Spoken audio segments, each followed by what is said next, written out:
I don't know if you guys already know this, but Apex English brought their program from Korea. So it's Chungdom that provided the content for our lessons. And Apex and Chungdom operate a little bit different. So the breakdown looks like so. You'll see in Korea, they have 13 lessons per book. We have 26. As we spread our 3 hours over the 1.5 hours per lesson. So we don't have a 3-hour lesson. Instead, we do 2 lessons a week at 1.5. This results in a split of the lessons for you guys when you come into 4.0.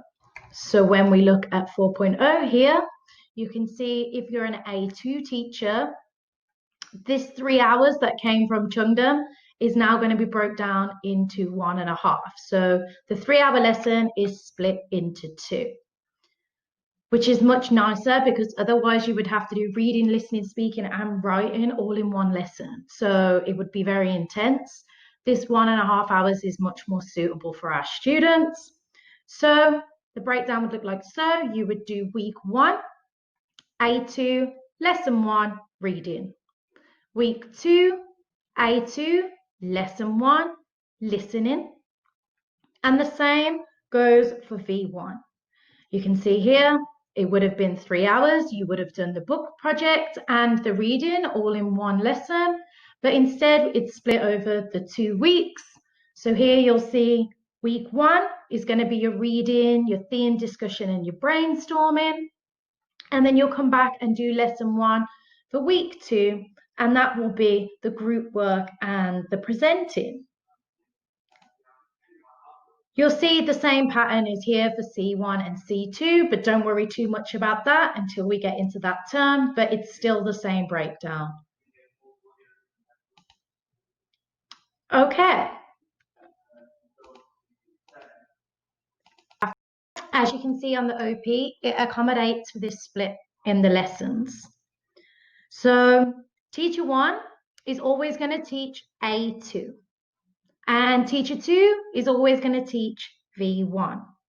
And you can see how the lesson is split up into 2 weeks. So let's look at A2. On Tuesday the 3rd, it would have been A2 lesson 1 reading. Then the next week, for the A2 teacher, they would do A2 lesson 1 listening. The same applies for V1. If you are a teacher 2, then you would do week 1, you would do V1 lesson 1 book day.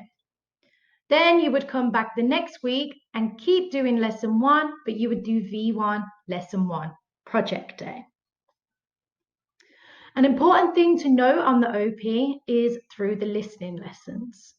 You'll see A2 lesson 1 listening has writing, and then you'll see A2 lesson 2 has listening and speaking. Writing and speaking is spread across these listening lessons. Every time it's an odd lesson, so lesson 1, 3, 5, so on, it will be a writing lesson as well. So you'll do listening and writing.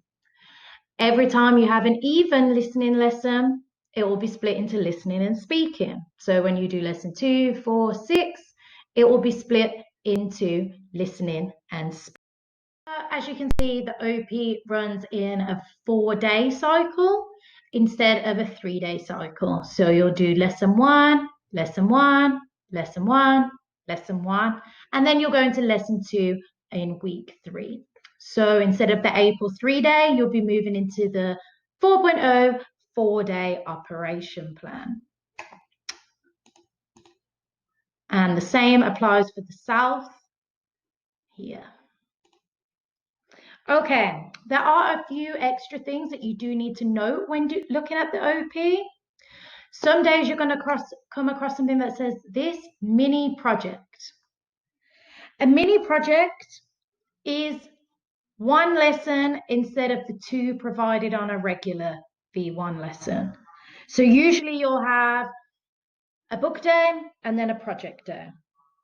For a mini project, these will be condensed into 1 lesson here, and you will do reading and a project in 1 lesson. The last thing to note about the OP is the achievement test. So the achievement test comes just before the end of term. So you can see here it's week 20. So the students prepare for this for the entire term. This is essentially the equivalent to an April book test. But as the achievement test is very, very difficult for the lower level students especially, an additional test prep week is added into the operation plan before the achievement test to allow us to make sure our students are fully prepared, both for the achievement test prep and the achievement test day. You'll see that it's split into two categories. So teacher one will always do speaking and writing, either for prep or for the achievement test. And teacher two will always do reading and listening, either for the prep or